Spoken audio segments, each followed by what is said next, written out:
হ'ল আমাৰ জলেশ্বৰ আৰু এইফালে হাজদবা মানে একমাত্ৰ ৰাস্তা। তো ৰাস্তাটোৰ অৱস্থাটো এনেই বেয়া আৰু দলংখন বেয়া হোৱাৰ কাৰণে মানে বাইক এটাও আহিব নোৱাৰে, মানুহে খোজকাঢ়িও আহিব নোৱাৰে, এনেকুৱা অৱস্থা হৈছে। তো অতি সোনকালে ঠিক কৰি দিলে দলংখন আৰু ৰাস্তাখনো যদি ঠিক কৰি দিয়ে মানে দুয়োফালৰ মানুহৰ সুবিধা হয় আৰু অহা যোৱাৰ ক্ষেত্ৰত আৰু ধৰক কানেক্টিভিটি যাতায়াতৰ ক্ষেত্ৰতো মানে দৈনিক স্কুলীয়া ছাত্ৰ ছাত্ৰী যাব লাগে।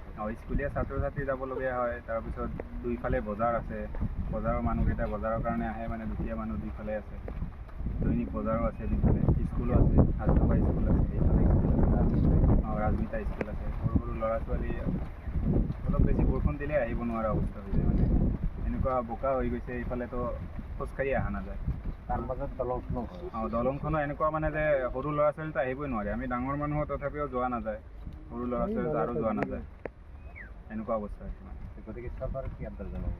মানে চৰকাৰৰ ফালৰ পৰা এইটোৱে মানে আমাৰ যোনটো স্থানীয় বিধায়ক আছে, স্থানীয় বিধায়কজনে যাতে আহি মানে যিমান সোনকালে পাৰে দলংখন যাতে ঠিক কৰি দিয়ে আৰু এই ৰাস্তাখন যাতে মানে ভাল কৰি দিয়ে, যাতে আমি সুচাৰুৰূপে খোজকাঢ়িব পাৰোঁ বা অহা যোৱা কৰিব পাৰোঁ, যাতে এইফালেদি মানে গাড়ীয়ে হওক বা সৰু ল'ৰা ছোৱালীয়ে হওক, স্কুলীয়া ল'ৰা ছোৱালীয়ে হওক, চবেই যাতে মানে ভালকৈ আৰু অহা যোৱা কৰিব পাৰে। এই ৰাস্তাটোৰ কাৰণে মানে বহুত অসুবিধা হৈ আছে।